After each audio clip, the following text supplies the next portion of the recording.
अतिशय खास आहे। आज आपण सर्व इथे जमलो आहोत स्वर्गीय वैद्य दिलीप गाडगीळ सरांच्या स्मृतिदिनानिमित्त आयोजित निबंध स्पर्धेच्या निकाल व सत्कार सोहळ्यासाठी, तसेच आयुर्वेद क्षेत्रातील ख्यातनाम व्यक्तिमत्व म्हणजे वैद्य सोहन पाठक सरांचे मार्गदर्शन ऐकण्यासाठी। मी सरांबद्दल थोडक्यात सांगू इच्छितो। ते आपल्या पिढीला लाभलेले प्रख्यात आयुर्वेदाचार्य आहेत।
विनंती करतो की त्यांनी सर्वांना निबंध स्पर्धेबद्दल माहिती द्यावी। सुप्रभात सर्वांना। वैद्य सोहन पाठक सरांनी वैद्य अश्विनी माथुर यांचं मी माझ्यासोबत स्वागत करते आपल्या मातोश्री आयुर्वेद महाविद्यालयामध्ये येथे। आजचा जो आपला कार्यक्रम आहे तो कशानिमित्त होता ते थोडक्यात मी आधी सांगते। स्वर्गीय गुरुवर्य वैद्य दिलीप गाडगीळ सर हे आयुर्वेदातलं एक खूप मोलाचं नाव आहे। सरांचा 15 स्मृती दिन आता जस्ट पार झाला आणि सरांनी जे आयुर्वेदासाठी केलंय त्या सगळ्यांचा गुण कधीच आपण करू शकणार नाही, पण त्यांची आठवण म्हणून आपण यावर्षी आपल्या महाविद्यालयातून वैद्य गाडगीळ निबंध स्पर्धा 2025 अशी आयोजित केली होती, ज्यामध्ये आपण ऑल ओव्हर इंडियासाठी ऑनलाईन निबंध संमिश्रणाची व्यवस्था केली होती। त्यामध्ये 2 विषय होते।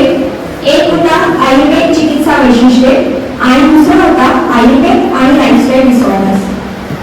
तर यासाठी आपल्याला खूप भरभरून प्रतिसाद मिळाला ऑल ओव्हर इंडियामध्ये। मला सांगायला खूप आनंद होतोय की साऊथमधून, कर्नाटकमधून, केरळमधून आपल्याकडे एसे सबमिट झाले, त्याशिवाय गुजरातमधून 2 एसे सबमिट झाले आणि चांगल्या युनिव्हर्सिटीतून, चांगल्या कॉलेजेसमधून विद्यार्थ्यांनी आपल्याकडे पार्टिसिपेशन दाखवलं।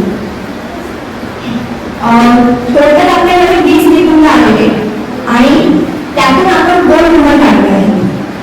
आपल्या या निबंध स्पर्धेकरिता आपल्याला 2 परीक्षक लागले होते।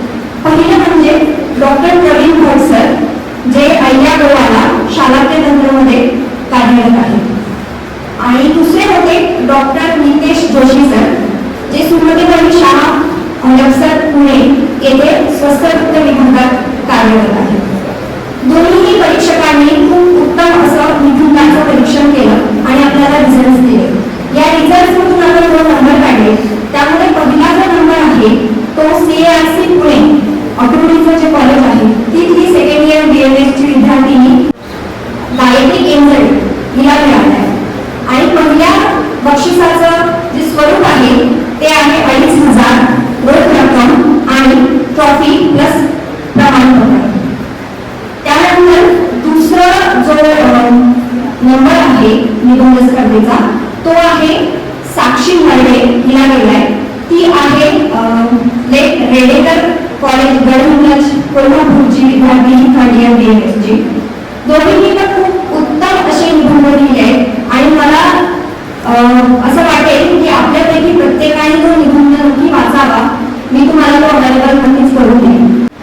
आपण वेबसाईटवर निबंध टाकण्याचा योग आणूया आणि वेबसाईट वरून तुम्ही तो सहज वाचू शकेल अशी आपण व्यवस्था करू. दुसऱ्या नंबरचं जे बक्षिसाचं स्वरूप होतं ते म्हणजे 1,500 रुपये रोख रक्कम, प्रमाणपत्र आणि एक ट्रॉफी असं होतं. आपल्याकडे सध्या आज felicitation ceremony of essay competition आहेच, सोबत आपल्याला आज एक उत्तम वक्ता लाभले आहेत ते म्हणजे वैद्य सोनम पाठक सर, आणि त्यांना ऐकण्याची सुद्धा आज परवानगी इथे घेऊन येणार आहे. सरांसोबतच आपल्यासोबत आज परीक्षक म्हणून जे आपल्या निबंध स्पर्धेला लागले होते नितीन जोशी सर आणि प्रवीण भट सर, हे पण असले असते तर आपल्याला जास्त आनंद झाला असता. दोघांनी पण खूप सुंदर पद्धतीने आपल्या निबंधांचं इव्हॅल्युएशन केलं. ते इव्हॅल्युएशन क्रायटेरिया कसा होता तो थोडक्यात मी तुम्हाला सांगते. एका निबंधाला आपण 60 मार्क असे ठरवले होते. त्या 60 मार्काचं आपण वर्गीकरण केलं होतं. त्यामध्ये 15 मार्क होते डीप नॉलेज ऑफ सब्जेक्टला, 15 मार्क होते रायटिंग स्किलला, 15 मार्क होते रेफरन्स फ्रॉम आयुर्वेदिक टेक्स्टला आणि 15 मार्क होते एक्सप्लेनेशन ऑफ रेफरन्सेस. आणि जे निबंध या सगळ्या क्रायटेरियाच्या खरे उतरले त्यांना आपण 60 पैकी मॅक्सिमम नंबर ज्यांनी मिळवले त्यांना आपण विनर केला आहे. यानंतर आजचे जे आपले दोन्ही विनर्स आहेत ते त्यांच्या अकॅडमिक कामामुळे आपल्याकडे पोहोचू शकले नाहीत. दोन्हींच्या सुद्धा एक्झाम सुरू आहेत, पिरियडिक आणि टर्म्स, त्यामुळे ते पोहोचू शकले नाहीत. पण त्यांचे बक्षीस जे आहे ते आपण त्यांच्यापर्यंत पोहोचवणार आहोत. मला असं वाटतं की या दोघींनी एक खूप सुंदर असं एक पार्टिसिपेशन आपल्याला दिलंय आणि आपल्याकडे आयोजित केलेली पहिलीच ही निबंध स्पर्धा होती. त्यामुळे त्या विनर आहेत हे आपल्यासाठी विशेष आहे. म्हणून मला असं वाटतं की ते जरी प्रेझेंट नसले तरी सुद्धा आपण जोरात टाळ्यांनी त्यांचा अभिनंदन करावं.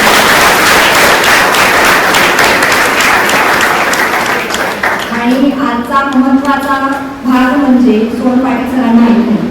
पण त्याआधी मी आपल्या प्राचार्य डॉक्टर ज्योती बडवे मॅमला विनंती करते की त्यांनी त्यांचंही 2 शब्दांनी आपल्याला मार्गदर्शन करावं. सर्वप्रथम आपल्या संस्थेचे संचालक माननीय विवेक दराडे सर यांना मी सरांसमोर ही आयडिया मांडली आणि फ्रॅक्शन ऑफ सेकंड याचा विचार करता सरांनी लगेच अनुमोदन दिलं की आपले जे अकॅडमिक पार्ट्स आहेत ते आपल्या संस्थेमध्ये भरलाच पाहिजे. आणि नुसती परमिशन न देता त्यासाठी ज्या काही गोष्टी लागणार आहेत त्या सगळ्या अवेलेबल करायची त्यांनी सोय केली आणि सर्वांना त्या पद्धतीने सूचना दिल्या आणि त्यामुळे आजचा हा सहयोग चांगल्या पद्धतीने होऊन जाईल. त्यामुळे पहिल्यांदा संस्थेचे अभिनंदन आणि आभार. ॲक्च्युली सरांचा आणि गाडगे सरांनी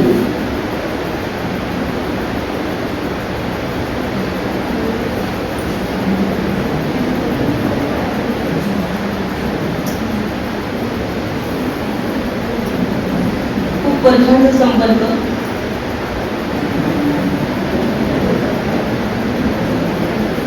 थोडक्यात सरांचं व्यक्तिमत्व असं होतं पूर्वाभिभाषी, सुशील, करुणामूर्ती.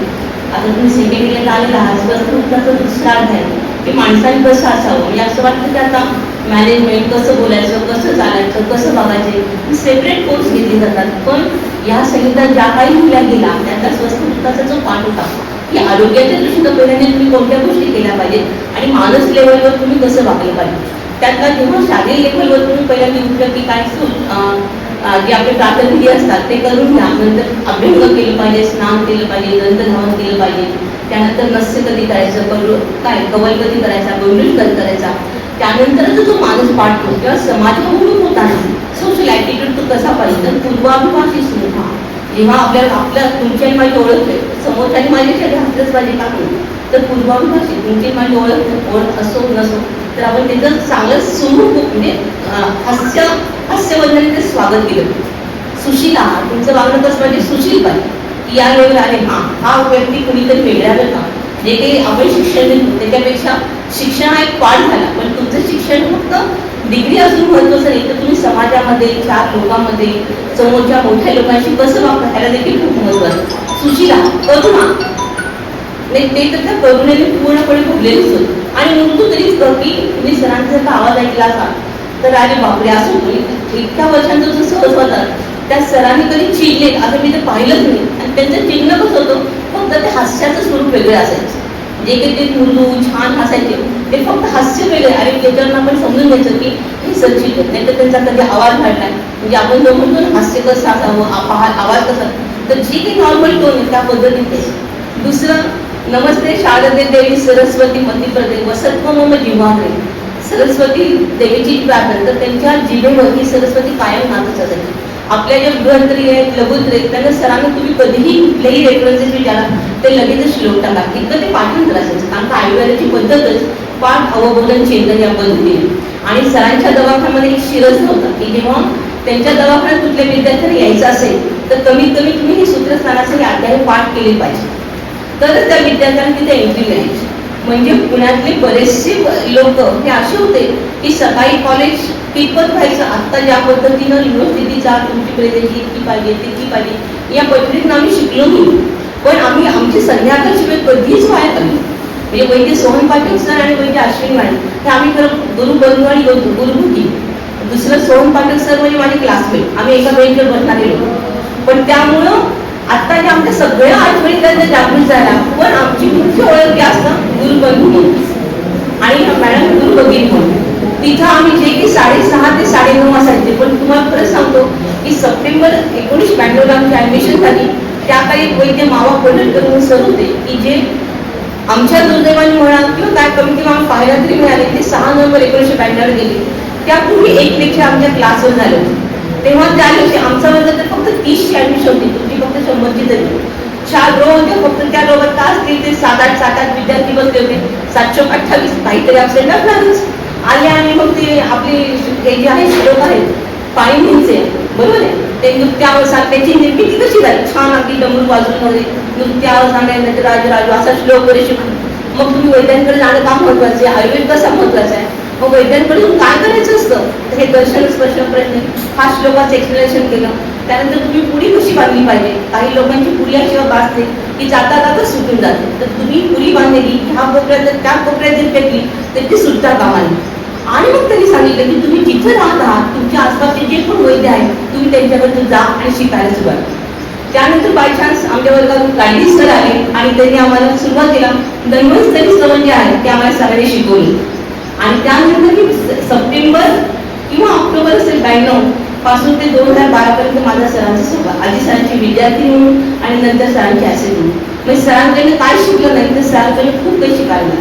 आणि सरांचे गुण हे जसं म्हणतात की मातृऋण पितृऋण आपण कधीच फेडू शकत नाही. त्या पद्धतीने हे जे माझे गुण आहेत त्यांचे गुण आपण कधीच फेडू शकत नाही. पण त्यात एक छोटासा वाटा, खालीचा वाटा की आपल्या शास्त्रासाठी आपल्या मुलीसाठी काय करता येईल त्यासाठी संस्थेने खूप छान लाखो मुलांची मदत केली. आणि सरांबद्दल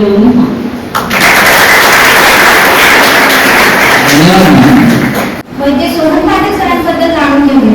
त्यांनी diploma in herbal medicine management ITER मध्ये सुवर्णपदक प्राप्त केले आहे.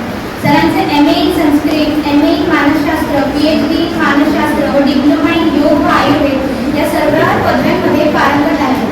26 वर्षापासून छत्रपती संभाजीनगर व पुणे येथे शुद्ध आयुर्वेद चिकित्सक म्हणून कार्यरत. 2004 पासून आयुर्वेदिक डायबेटिक क्लबची स्थापना प्रमेय चिकित्सक म्हणून कार्यरत. CSMSS आयुर्वेदिक कॉलेज छत्रपती संभाजीनगर येथे 4 वर्ष संयुक्त विषयात अध्ययन केले. चालत्या मोठ्या शुगर फॅक्टरीज यामधून मिळालेले पुस्तकांचे स्वर्गीय वैद्य दिलीप गाडगे सरांसोबत लेखन केले.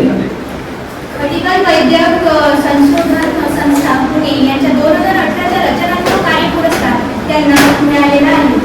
आयुर्वेद टीचर्स असोसिएशन तर्फे उत्कृष्ट राष्ट्रीय आयुर्वेदिक चिकित्सा हा पुरस्कार त्यांनी प्राप्त झाला. मनोरुग्णासाठी प्रदीप मानसशास्त्रीय समुपदेश केंद्र व अमृतनाथ ध्यान केंद्र संचालन त्यांनी सुरू केले. मराठी विश्वकोशच्या विज्ञान मंडळातील आयुर्वेद विभागाचे सभासद म्हणून निवड मराठी विश्वकोशातील आयुर्वेदाच्या विविध विषयांवर लेखन समीक्षक म्हणून काम केले. आता आपण कार्यक्रमाच्या मुख्य भागाकडे वळूया. मी वैद्य सोहन पाटील सरांना मंचावर येऊन मार्गदर्शन करण्यासाठी विनंती करतो. बराच वेळ तुम्हाला तात्काळ बसवलेली दिसते. ठीक आहे, आपण अगदी तुम्हाला कळालं की तुम्ही फर्स्ट इयर आणि आताच सेकंड इयर मध्ये गेलेले विद्यार्थी आहात. मनात आयुर्वेद आणि खूप संभ्रम असतात आणि काहीतरी अपरिहार्य कारणामुळं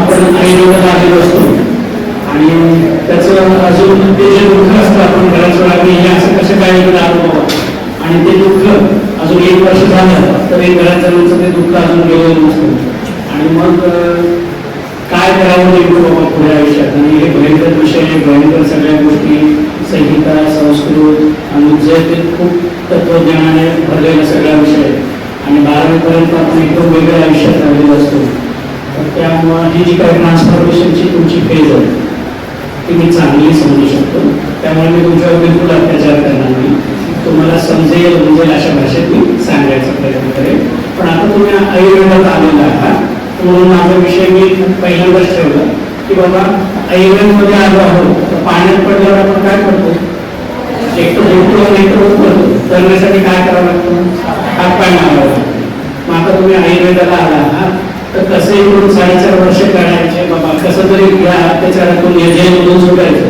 असं काहीतरी विचार असतात हॉस्पिटल रात्रीच्या गप्पामध्ये अशा गोष्टी असतात पण तरी सुद्धा आपण आयुर्वेदाला आलो आहोत हे काहीतरी चांगल्या नशिबाचा भाग आहे हे तुम्हाला हे माझं लेक्चर झाल्यानंतर नक्की होईल म्हणून माझ्या लेक्चरचा पहिला विषय आहे आयुर्वेदच का म्हणजे हाय आयुर्वेद हाय काही आणि मग शेवटी आपल्याला एखादी गोष्ट कळाल्यानंतर त्याची माध्यम पाहिजे बरोबर प्रवासाला जायचं कळालं आपल्याला या गावाला जायचं नुसतं जायचं असं विचार करून नाही चालणार आपल्याला काहीतरी व्हेकल लागेल त्याला ट्रान्सफॉर्मेशनची काहीतरी कंडिशन लागेल बदलासाठीची आवश्यकता असेल मग ते कशाचं करून त्याचं एक माध्यम लागेल आपल्याला ते तुम्ही म्हणजे काय तर संहिता मला वाटतं फर्स्ट इयर झाले म्हणजे संहिता म्हणजे काय हे अद्याप कळालेलं असेल चरक संहिता वाकड संहिता किंवा अष्टांग हृदय अष्टांग संहिता याचे नावं तरी किमान माहीत झालेले असतील भाषांतरित पुस्तकं माहीत झाली असतील त्याच्यामुळं या संहिता कशा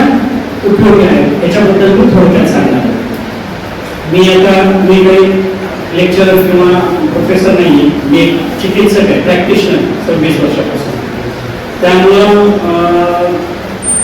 तुम्हाला मी एज्युकेशनमधलं फार काही सांगणार नाही पण प्रॅक्टिकल तुम्हाला आवश्यक येतील जे काय पुढे जाऊन एम असतं आपलं ते चांगला प्रॅक्टिशनर व्हायचा चांगला मोठा दवाखाना काढायचा नाव झालं पाहिजे आपण एज्युकेशन चांगलं घेतलं पाहिजे त्याच्यासाठी नक्की मार्गदर्शन मिळेल त्याच्यासाठी करू शकतो आणि याचा उपयोग तुम्हाला जर तुम्ही लेक्चरर किंवा प्रोफेसर झाला तर नक्की त्याच्यासाठी पण फायदा होईल गाडगे सर माझे सुद्धा गुरु वैद्य ज्योती मॅडमने सांगितलं की आम्ही जवळपास शिक्षणाच्या पूर्ण वर्ष सरांकडे शिकायला जायचं आणि सरांनी जे काय आयुर्वेद शिकला तो सरांच्या दवाखान्यात शिकला सुदैवाने नंतर सुद्धा सरांशी संपर्क राहिला सर आणि मी दोघांनी म्हणून एक चालत्या बोलतो शुगर फॅक्टरी म्हणून आमचं पुस्तक आहे पुस्तक लिहिलेलं आहे आणि मागच्या वर्षी दुर्दैव असं झालं की सरांनी मला व्याख्यानासाठी बोलवलं गुरुपौर्णिमेला आणि त्या दिवशी गुरुपौर्णिमेला माझं व्याख्यान झालं मी सरांकडेच राहायला गेलो होतो आणि दुसऱ्याच दिवशी काही प्रकृती असं असल्यामुळं सरांचं देववाचन झालं माझ्यासाठी ती शेवटची आठवण खूप अगदी मनात आहे शेवटच्या दिवशी सरांच्या सोबत होतो सरांच्या सोबत राहिलो आणि मी व्याख्यान पण त्याच्यासोबत सरांच्या तिथेच दिलं होतं शिष्याचं गुरु प्राप्त होय सुवर्ण सुवर्णपर्यंत नाही म्हणून उपमानाचं आहे सद्गुरूचं परिसाचं म्हणजे काय परिस माहीत असेल सगळ्यांना की ज्याला टच केल्यानंतर लोखंडाला सोनं करतो पण तो काय होतं की ज्याला सोनं केलं ते सोनं दुसऱ्या लोखंडाला सोनं करू शकत नाही म्हणून माझ्या सद्गुरूला मी पैशाचे पण देऊ शकत नाही कारण माझा सद्गुरू मला त्यांनी सोनं केलेलं आहे ज्योती मॅडमला सोनं केलेलं आहे पण आम्ही त्यांनी दिलेल्या ज्ञानातून अजून वैद्य निर्माण करू शकतो अजून विद्यार्थी निर्माण करू शकतो त्याच्यामुळे त्या परिसरापेक्षाही श्रेष्ठ माझा सद्गुरू आहे आणि अशा सद्गुरूला नमन करून मी विषयाला सुरुवात करतो आता पहिला प्रश्न आयुर्वेदच का तर सगळ्यांच्या मनात ज्वलंत प्रश्न आहे तर इथे शाळा कॉलेजमध्ये आहात म्हणून तुम्हाला सगळं चेहऱ्यावर भाव हवंय पण एकेका विषयातले संस्कृत श्लोक आणि नवीन सगळ्या कन्सेप्ट समजवताना अत्यंत त्रास होतो वैताग येतो खूप जर पळून जावं असं वाटतं हे सगळ्या गोष्टी आहेत पण आता आपण आयुर्वेदच का हे बघूया सध्या वैद्यक विषयाची अशी परिस्थिती आहे बघा एक हत्ती आहे आणि एक पुढे सगळे आंधळे आहेत तो ज्या ज्या अवयवाला हत्तीचे हात लावतोय तो त्याच्या मनासारखे विचार करतोय. उदाहरणार्थ सोंडेला हात लावून कोणीतरी म्हणतोय हा सापासारखा आहे किंवा दोरी आहे, कोणीतरी म्हणतं पायाला हात लावून की हे झाड आहे, कोणीतरी शेपटीला हात लावून म्हणतोय की दोरी आहे. पण या आपल्या एकाच पद्धतीचे विचार करण्यामुळं, सर्वांगीण विचार नसल्यामुळं जे काही सध्या परिस्थिती आहे तिचं आपल्याला नॉलेज होत नाही. पण जेव्हा हे डोळे उघडतील तेव्हा काय कळेल की आपण जो विचार करतोय तो नुसता इव्हिडन्स बेस विचार करतोय, समोर जे दिसतंय ते शोधायचा प्रयत्न करतोय. कदाचित आरोग्य व्यवस्था याच्यामुळं प्रगतीच्या याच्यात काही जात आहे, तो कुठेतरी अजून त्रासदायक विचार करतोय. नवीन नवीन डिसीजेस, नवीन नवीन आजार, वेगवेगळ्या अडचणी आरोग्यासाठी येत आहे. कारण कुठेतरी आपण समजण्यासाठी चूक करतोय काय असा विषय होतोय. आणि मग या कंडिशनला आपण कशा पद्धतीने होऊ शकतो. आता आपण सध्याच्या कंडिशन बद्दल बोलूया. ॲलोपॅथीची डेफिनेशन साधारणतः काय आहे? A system of medical practice that emphasizes diagnosing and treating disease and use of conventional evidence-based therapeutic measures, drugs किंवा सर्जरी. इथे काय कॉज होतो की एक्सटर्नल कॉज बघितलं जातं आणि त्याच्यानुसार ट्रीटमेंट एव्हिडन्स बेस की हा बॅक्टेरिया आहे, हे कारण आहे, याला हे औषध, अशा पद्धतीने. आणि त्याच ठिकाणी माझ्या आईवडील काय सांगतोय की मी फक्त आजाराचा विचार करणार नाही, मी पहिल्यांदा जे बरे आहेत, स्वस्थ व्यक्ती आहेत, त्यांचं स्वस्थता कशी टिकवेल हा भाग. आणि दुसरा विषय की जर विकार झालेला असेल, आजारी पडलेला असेल कोणी, तर त्याला मी बरे कसायला करेल याचा विचार करेल. यामुळे काय होतं की अप्रोचेस मध्ये वेगवेगळे फरक होतात आणि त्याच्यामुळं जो काय दृष्टिकोन होतो तो अजून विस्तृत होतो. खालची व्याख्या पुस्तकाला सगळ्यांनी पाठ केलेली, हितकर आयुष्य, अहितकर आयुष्य, सुखकर आयुष्य आणि असुखकर आयुष्य किंवा दुःखकर, याच्या बाबतीतले एक्झॅक्टली काय कंडिशन्स आहेत हे जाणत आहे. म्हणून काय म्हणतात आयुर्वेदाला द सायन्स ऑफ लाईफ. नुसतं डिसीज नाही, वरच्या ह्याच्यात आपल्याकडे लाईफ बद्दलचा काही विषय आहे का, आयुष्याबद्दलचा फक्त आजारपणाचं आयुष्य आहे का, त्याच्याशिवाय आयुष्याची स्वस्थता हे पण महत्वाचं आहे. म्हणून आजारपण न येऊन गेलं हे पण महत्वाचं आहे. आणि दोन डेफिनेशन समोरासमोर आता तुम्हीच तुलना करणार अप्रोचेस मध्ये काय करतात. इथे एव्हिडन्स बेस असलेल्या घटनांवरच्या आधारित आहे आणि इथं नाही, जे होऊ नये म्हणून सुद्धा अप्रोच. सुखकर, दुःखकर, हितकर, अहितकर एवढं पाय आणि त्याचं प्रमाण तिथे तुम्हाला जाणण्याची जी काय टेक्निक आहे ते शास्त्र म्हणजे आयुर्वेद. आयुष्यात गेला वैद्य काय म्हणतात, विकार वेद हा आयुर्वेद असा आहे का, व्याधी वेद हा आयुर्वेद आहे का, आयुष्य हा वेद. त्याच्यामध्ये जन्मल्यापासून ते मरेपर्यंत तुमच्या वयानुसार, ऋतूनुसार, दिनचर्येनुसार तुम्हाला चांगलं जगणं घेण्यासाठी काय काय करायचं हे आहे. मग आपण एवढ्या लिमिटेड गोष्टीवर काम करतो का. आता मला NCIC किंवा आयुष मंत्री ह्याने बोलवलं होतं. सध्या जपानमध्ये अडचण काय नाही, तिथे 34% तरुण आहे आणि उरलेले सगळे म्हातारे लोक आहेत 60. तर दुर्दैव होतं की त्यांना असिस्टन्स पाहिजे, त्यांना हेल्थ मेंटेन करायची. तिथली जी काय आयुष्याची मर्यादा आहे ती 100 वर्षापर्यंत साधारणतः. मग अशा यांना जपान गव्हर्नमेंटनं डिमांड केली आयुषकडे की आम्हाला यांना चांगलं जगवायचं, म्हाताऱ्यांना हॉस्पिटल आमच्याकडे लिमिटेड आहे, त्याच्यामुळे हे आजारी पडले नाहीये, त्याच्यासाठी आम्हाला 50,000 आयुष डॉक्टर्स अँड असिस्टंट्सची गरज लागणार आहे, ती तुम्ही आम्हाला पुरवू शकाल का. आणि मी त्या कमिटीत आहे की इथल्या आयुर्वेदिक डॉक्टरांना ट्रेन करायचं आणि तिथल्या लोकांना आयुर्वेद योग आणि आयुर्वेदाचा असिस्टन्स म्हणजे काय खावं, कसं राहावं हे शिकवायचं आणि त्या म्हाताऱ्या लोकांना चांगलं आयुष्य द्यायचं, जेनेटिक्स मध्ये करायचं. म्हणजे ही डिमांड आता आहे जगाकडे. तिथे ॲलोपॅथी व्यवस्थित एकदम, पण त्यांना कळतंय की हॉस्पिटलमध्ये ऍडमिट करणं म्हणजे एवढं नाही. त्या ठिकाणी त्यांची स्वस्थता टिकवण्यासाठी जपान गव्हर्नमेंटनं 50,000 आयुर्वेदिक प्रोफेशनलची डिमांड केली आणि त्याच्यासाठी कोर्स डिझाईन करायचा होता. म्हणून भारतातल्या 10 जणांना बोलवलं होतं, त्यातला मी एक होतो की सायकोलॉजी, जेनेटिक सायकोलॉजी हा विषय माझ्याकडे होता की म्हाताऱ्या लोकांचं तिथल्या मानसशास्त्र कसं सांभाळा. आता 50,000 जॉब जर तुम्ही सिरियसली इव्हॅल्युएट केलं तर या 5 वर्षात फक्त जपानमध्ये अवेलेबल होते.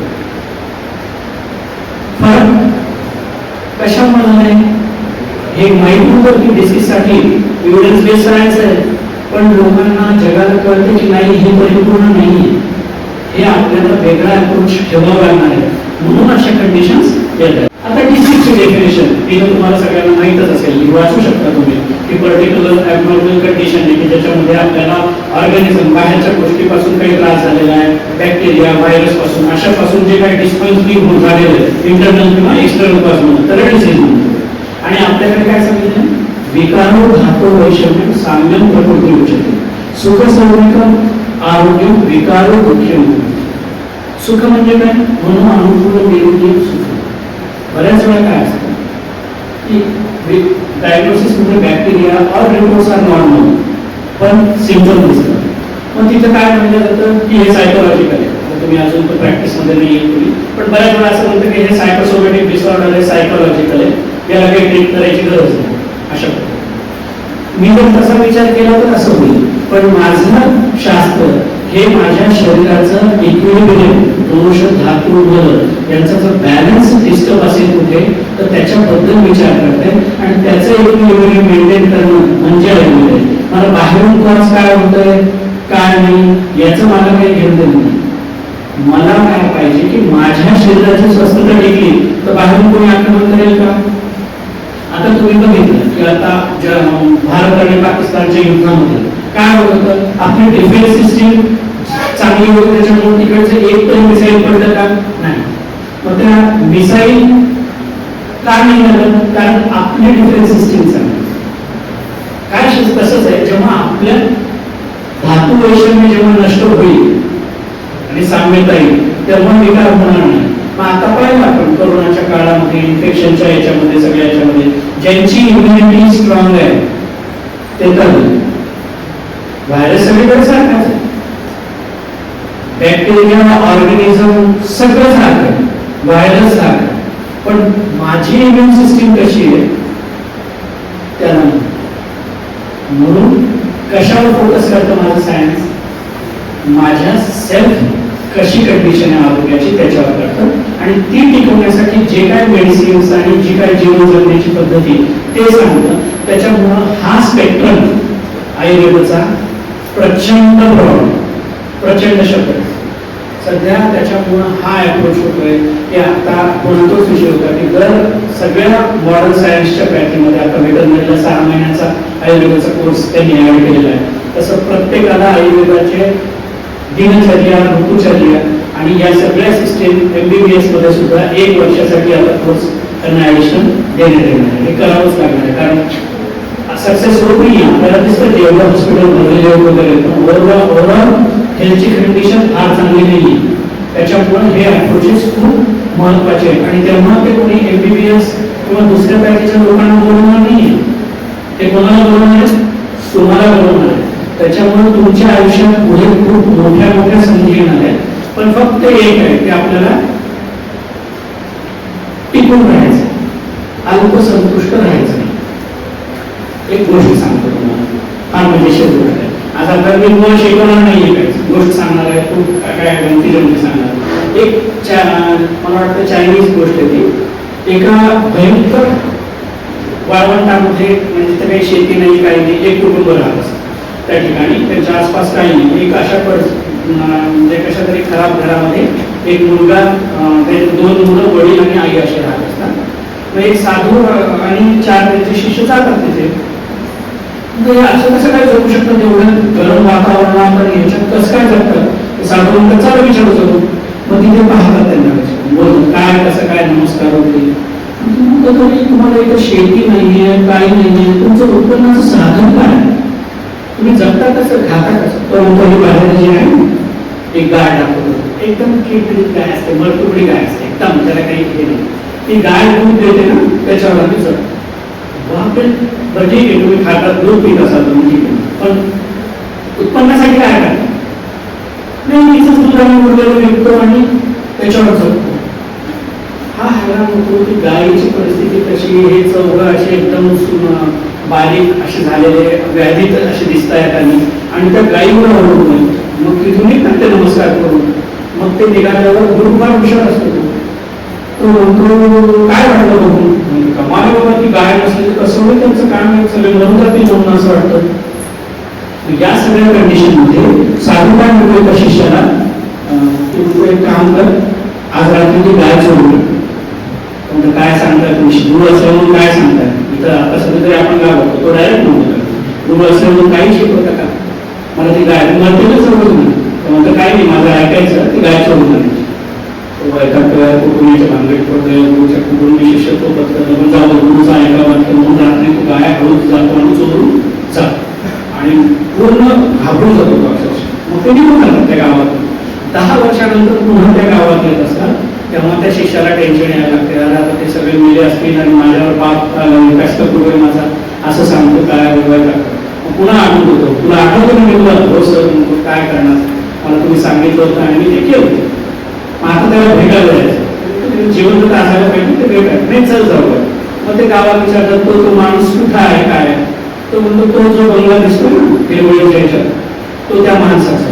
ते म्हणतात अरे यांना काहीतरी गैरसमज झाला, चुकीच्या माणसाचा, जाऊन तो बघून पाहत होतो. तो बाहेर अंगणामध्ये तो माणूस मस्त बसलेला असतो जो आहे ना. नंतर त्याची 2 मुलं बाहेर गेलेले असतात, छान एकदम हिरवळ बंगला सगळं. ते आश्चर्य होतं की हे असं कसं काय करतो, आल्यावर त्यांचं स्वागत करतो, त्यांना खायला देतो असं. मग शेवटी न राहून तो शिष्य विचारतो, मग माफ करा पण आम्ही 10 वर्षापूर्वी तुमच्याकडे आलो होतो, तिथे मरतुरी गाय होती. ती गाय कुठे गेली नव्हती काय? तो म्हणतो अहो मला आठवलं त्या दिवशी आमच्याकडे तुम्ही आला होता, पण दुर्दैव त्या दिवशीच काय झालं, कोणीतरी आमची गाय चोरून गेली. गाय चोरून गेली त्याच्यानंतर 4-5 दिवस आम्ही खूप त्रस्त झालो, खूप दुःखी झालो, काय करावं अगदी रडकून आलो. पण नंतर मला आठवलं की मला काहीतरी करणं भाग आहे. मला कारपेंटरी मी लहानपणी शिकलो होतो, मी गावात गेलो, कारपेंटरीचं काम सुरू केलं. माझ्या दोन्ही मुलांनी मला मदत करायला सुरुवात केली. माझ्या बायकोने लोकांच्या घरी जाऊन काम करायला सुरुवात केली आणि हळूहळू आमच्या कामाचे खूप कौतुक झालं. कारपेंटरीचं आमच्या कामाचं, सुतारकामाचं कौतुक झालं. आज अशा दोन्ही मुलांनी मिळून एक आमची फॅक्टरी टाकलेली आहे आणि ते 2 मुलं ती फॅक्टरी चालवतात आणि आता सुदैवानं आमचं घर खूप चांगलं जात आहे. खरंच आम्हाला त्या दिवशी ज्या कोणत्या चोराने आमची गाय चोरली ना, तो जर भेटला तर आम्हाला त्याचे धन्यवाद द्यायचे की त्याच्यामुळं आज आम्ही ह्या परिस्थितीत. तशा आपल्या सगळ्या गोष्टी महत्त्वाची गाय की आमचं काय बाबा चाललंय, आम्ही काय BMSL, आम्ही काय ठीक आहे वगैरे, ती सोडा. ते जे अल्पसंतुष्टपणा आहे ना तो सोडा. जेव्हा तुम्हाला बाहेर पडावं लागेल तेव्हा तुम्ही जे शिकला आहात त्याचं स्किल वापरा आणि त्याच्यासाठी आत्ताचा जो अप्रोच आहे, जो लेथार्जिक अप्रोच आहे, ज्याला म्हणून आपण कसंही करून 35 मार्क घ्यायचे किंवा तुम्हाला काय 50 मार्काचे पासिंग असेल वाटेल, तर तेवढा तुमचा अप्रोच नका ठेवू. तुम्ही बसले झालंय तुमचं, काय करता तुम्हाला तुमचे एक्स्ट्रा नॉलेज काय काय वाढू शकता, मेडिकल सायन्सच्या बाबतीतलं नवीन नवीन गोष्टी काय करायचं ते करा. नाहीतर त्या गाईवर अवलंबून राहिलेल्या कुटुंबासाठी राहा. तुम्हाला समाधान कशाचं मिळेल की त्या गाईचं दूध बस पुढे जाईल, असं राहून नाही चालणार. जर तुम्हाला पुढे जायचं असेल ना तर तुम्हीच कारण म्हणा. त्यामुळे आपल्याला अप्रोच बदलावा लागेल. ठीक आहे. आता आपण उदाहरण देतो, हिस्ट्री ऑफ डायबिटीस. आता एवढ्या ऍडव्हान्स क्लिनिक आहे, माझा स्वतःचा डायबेटिक क्लब आहे सगळं. तर हिस्ट्री बघा डायबिटीसची मॉडर्ननुसार. कॅपोडोसिया फर्स्ट सेंचुरीमध्ये डायबिटीस असं म्हणून सांगितलं गेलं होतं की हा युरिनचा आजार आहे असं म्हणून. नंतर 1776 साली मॅथ्यू डॉक्सननं sweet taste of urine, urine मधून शुगर जाते असं त्यांनी सिद्ध केलं. 1810 मध्ये 2 डायबिटीसचे प्रकार सिद्ध झाले, एक इन्सिपिडस आणि मेलिटस असे 2 प्रकार सांगितले गेले. 1910 ला इन्शुलिनचा एडवर्डनं पहिल्यांदा असं सांगितलं की बहुधा पॅनक्रियाचं इन्शुलिनचा रोल डायबिटीसचे आहे.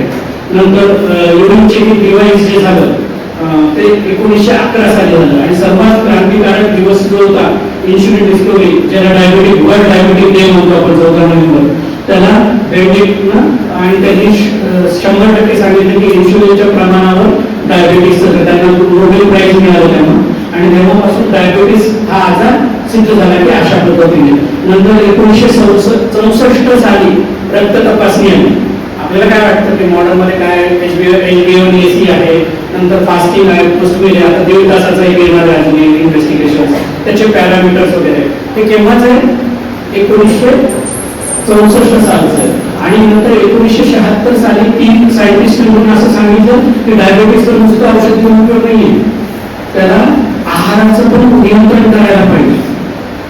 आणि मग 1976 पासून डायबेटीसच्या क्लिनिकमध्ये आहार तज्ञांची नेमणूक सुरू झाली की बाबा तुम्ही गोड खाऊ नका, हे खाऊ नका, कार्बोहायड्रेट्स खाऊ नका. तिथे छान प्रगती आहे. आता मी एक नेक्स्ट स्लाइड देतो. माझ्या 3000 वर्षापासून 4000 वर्षापासून 20 प्रकारचे प्रमेय सांगितलेले. प्रमेयाचे दृश्य 7 सांगितलेले. रक्त तपासणी आता कळालेले, जे 1964 साली मला कळालं ते रक्ताची इन्व्हॉल्वमेंट आहे. तोपर्यंत असं मानत होते की युरिनचीच इन्व्हॉल्वमेंट आहे, ब्लॅडरमध्ये पासून डिफॉर्मिटी म्हणून मॅक्झिमम इन्शुलिनचा शोध तर फार गमतशीर लागला.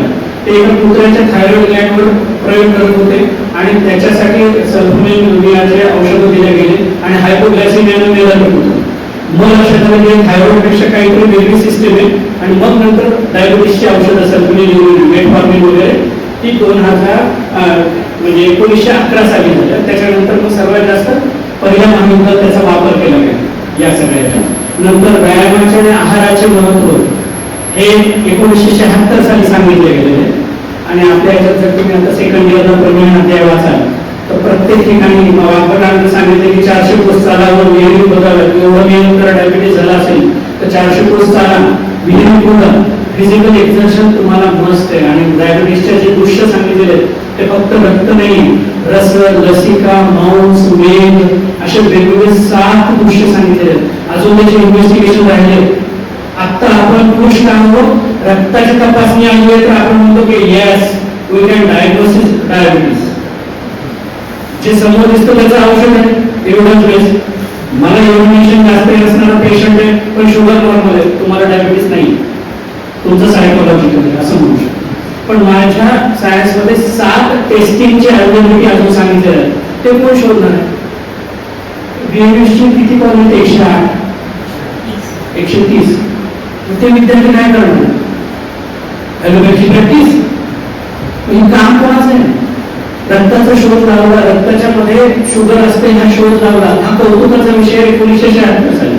त्यांचा प्रयत्न आहे की एवढ्यावरच नाही, अजून डिफॉर्मिटी आहे, फॅक्टचं अनालिसिस केलं जात आहे, मस्क्युलर पोर्शनचं, न्यूरोपॅथी का होते, मस्क्युलोपॅथी का होते, रेटिनोपॅथी का होते, त्याच्यामध्ये काही चेंजेस आहेत का, त्याच्या टेस्टिंगचे सध्या रिसर्च चालू आहे. आणि ते नवीन काढणार आणि आपण म्हणणार की माझ्या आयुर्वेदात सांगितलेलं. मग हे काम कोणाचं आहे की आपण विद्यार्थी आहात तर या दृष्टीने ओरिएंटेशन आयुष्याचं ठेवू शकत नाही की मी ह्या जे काही माझ्या शास्त्रात सांगितलेल्या गोष्टी त्याच्याबद्दल काही रिसर्च करेल का, माहिती मिळवेल का, हे आपले एम होईल. केवळ BMS ला आलोय म्हणून डिप्रेस्ड चेहऱ्याने फिरणं ही काही योग्य नाही गोष्ट. हे बघा प्रत्येक मृत्यू प्रमेय रूपे क्षिप्र मार्ग आहे. बघा तुम्ही ICU काम करत असाल कधी जाऊन बघा. शुगर फ्लक्च्युएशन आलं की समजायचं मल्टी ऑर्गन फेल्युअर मध्ये पेशंट जाणार. शुगर फ्लक्च्युएट अनकंट्रोल शुगर होत नाही, मृत्यू क्षिप्र आहे, मृत्यू येतोच त्या पेशंट. म्हणून तो आज ICU मध्ये डायबिटिक आहे म्हणजे की हार्टच्या सर्जरी पासून ते कोणत्याही सर्जरीपर्यंत, साध्या कॅटरॅक्टच्या सर्जरीपर्यंत पहिली शुगर करून येऊ. कारण रिस्क कॅटरॅक्ट म्हणून सुद्धा मृत्यू होऊ शकतो करता शुगर जर फ्लक्च्युएट झाली. म्हणून मृत्यूसाठी सर्वात मोठं कारण डायबिटीस आहे. आणि हे कुठे गेले चर्चाचे, तुम्हाला इतिहास आयुर्वेदाचा माहिती आहे काय आहे ते क्लिअर कर दिलेलं, पण आपण कॉन्फिडन्स नाही, माहीत नाही, वाचनच नाही. भाषांतरित पुस्तक वाचलं काय म्हणून संहिता वाचन. पहिला आयुर्वेद जेव्हा करायचा असेल ना आपल्याला तेव्हा बेसिक टूल म्हणजे संहिता आहे. सध्याचा दृष्टिकोन काय? भिजा पावसात सगळं करा मग औषध आहे. जोपर्यंत तुम्हाला काही होणार नाही तोपर्यंत तुम्ही बरे आहे. आणि काय बघू परत काळजी घेऊन काय हा आपला ते थोडं फरक, काय फरक नाही पडत, झालेलं बघ.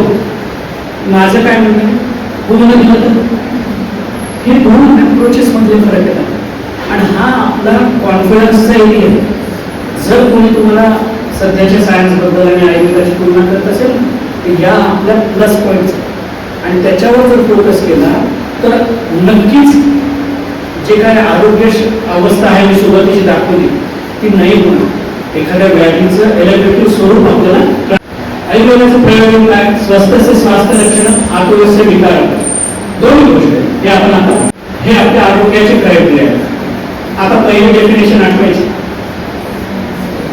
काय काय बाह्य घटक जे काय डिस्टर्ब असेल एव्हिडन्स बेस्ड कंडिशन.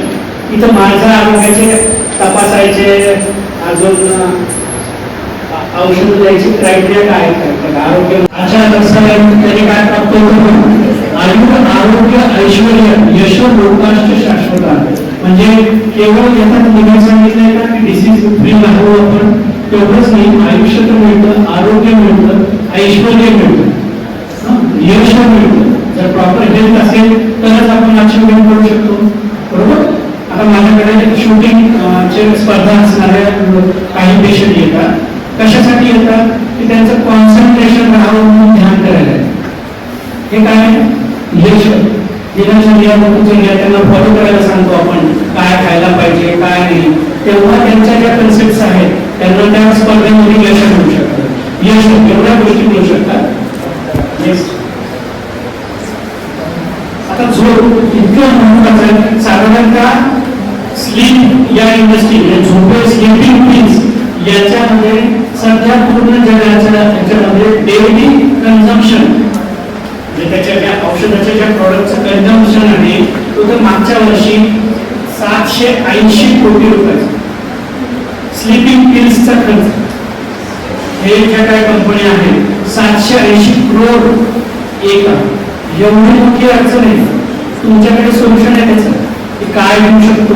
त्यासाठी झोप एवढं कन्सेप्ट नाही तर निद्रा ह्या विषयात तुम्ही वाचा, खूप डिटेल सगळ्या गोष्टी आहेत की निद्रा काय ते, निद्रा विकृती काय आहे, या सगळ्या निद्रानंतर सुखम दुःखम पुष्टिकार्षबलाबलम वृषभा क्लिबता ज्ञान अज्ञान जीवित.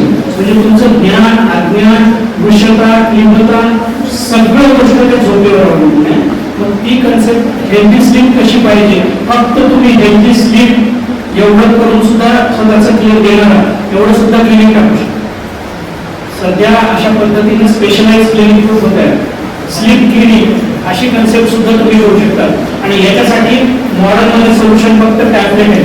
आपल्याकडे ध्यान धारणा यदा तू मानसिक नांदते कर्मात्मक जमानता विषयोपयोगी तदा स्वप्रती मानव एवढी वाईट कन्सेप्ट आहे आपल्याकडे.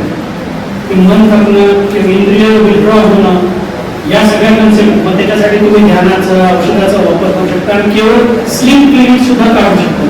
नेक्स्ट वेगळं उदाहरण धारण ही तर कन्सेप्ट कुठंच नाहीये, फक्त आयुर्वेदाचंच वैशिष्ट्य आहे की वेगाचं धारण आणि उद्योजन त्याचे काय आधार होऊ शकतात. बरा मोठा अध्याय तो तुम्ही त्याचा वापर करू शकता आणि पेशंटला तसे पथ्य सांगू शकता. तुम्ही बरोबर ना, लक्ष द्या. नेक्स्ट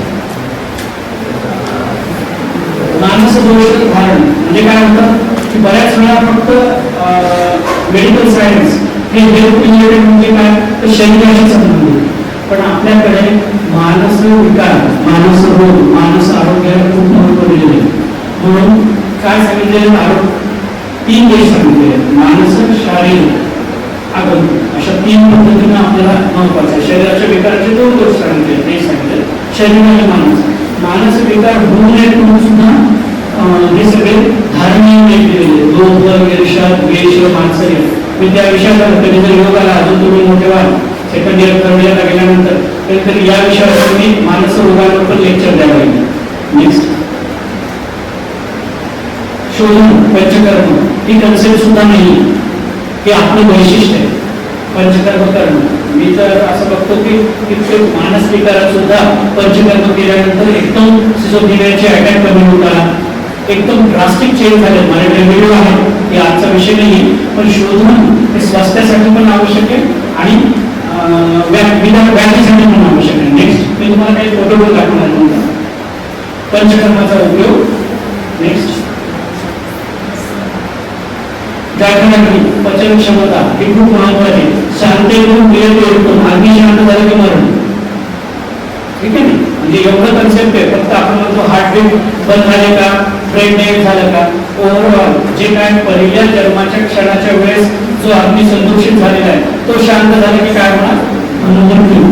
युक्त चिरे जीवन जीवन जिवंत अनामय. जर प्रॉपर असेल अग्नी तर अनामय विकाराशिवाय राहू शकतो. म्हणजे किती इन्फेक्शन असो, बॅक्टेरिया असो, व्हायरसेस असो, ज्याचा अग्नी चांगला आहे तो अनामय पद्धतीने म्हणजे व्याधी रहित राहू शकतो. रोगी सॅद विकृत झाला की रोगी होतो. म्हणून सगळ्या आरोग्याचं मूळ काय तर अग्नी कन्सेप्ट आहे. आणि ही अग्नी कन्सेप्ट आपल्या वैशिष्ट्य आहे आपल्या आयुर्वेदाचं. म्हणूनच का आयुर्वेदच का याचा विषय. नेक्स्ट घ्या, आहार विषय काय म्हणजे कसं खावं, एक कसं काय कॉम्बिनेशन मध्ये खावं आणि प्रोसिजर काय कंडिशन आहे याच्या आहार विशेष दिले की उष्ण असावं, स्निग्ध असावं, मात्रावर असावं, जीर्ण असावं, पचवलेलं असावं, विरळ असावं, योग्य ठिकाणी बसून खावं. खूप मोठ्या गोष्टी असतात. आपण कसं खातो, ज्या सूचिता सांगितल्यात ना जेवणासाठी त्या उगाच कर्मकांडाचा विषय नाही. त्याच्यामुळं आपल्याला वेगवेगळे इन्फेक्शन होणार नाही. तो विषय आपल्याला टाळणं आवश्यक आहे. म्हणून या सगळ्या सांगितलेलं. इष्ट उपकरण चांगल्या ठिकाणी चांगल्या भांड्यात खावं. आपण खराब भांड्यात खाऊ का, आपण बघतो आता बाहेर रस्त्यावर खाण्यामध्ये तेच प्लेट बुडवल्या जातात आणि हे जातात आणि मग इन्फेक्शन होतं. तो पाणीपुरीवाला तसाच हात बुडवतो, तसाच देतो आपल्याला आणि ते खातात लोक अतिसार होतो आणि आपल्याला विचारतात त्याचे काही साईड इफेक्ट नाही. म्हणजे ते रस्त्यावर खातील त्याला विचारणार नाही की अरे तो अस्वच्छ का राहतो, पण आपल्याला मात्र विचारतील अरे एकाने काय करा मला साईड इफेक्ट होतो. ते दुर्दैव कारण एज्युकेटच नाही. आपण शिक्षण खूप घेतलेलं आहे पण हेल्थचे एज्युकेशन नाही. हीच जर परदेशात गोष्ट केली तर 10 वर्षाचा दंड आहे. पहिल्यांदा 10 वर्षाचा दंड आहे. जर अमेरिकेत असं झालं तर काही जर तुमच्या ह्याच्यात इन्फेक्शन सापडलं तर 10 वर्ष आहे आणि नंतर आजन्म त्याच्यानंतर. आणि त्याचा जो फाईन आहे तो आयुष्यभराचा विचार करू शकणार नाही एवढा फाईन. पण ही जागरूकता आपल्यात नाहीये कारण आपण आयुर्वेद सोडलं. कुठं सांगितलंय काही मिक्स करा, कशात काही मिक्स करा, अस्वच्छ राहा सांगितलं का आपण का कॉन्फिडन्स नाही आपल्याला. हे इष्ट उपकरणे सगळ्या गोष्टी सांगितल्या आहेत ना. इव्हन लहान मुलांची रूम 3 वेळा घालायला सांगितली आहे. तुम्हाला घालायचे सांगितले ना उत्तर नंतर वाचा की ती 3 वेळा स्वच्छ करायला सांगितली दिवसातून. असं कुठल्या सायन्स मध्ये सांगितलं. पण आपण म्हणतो इन्फेक्शनचा विचार केलेलाच नाही.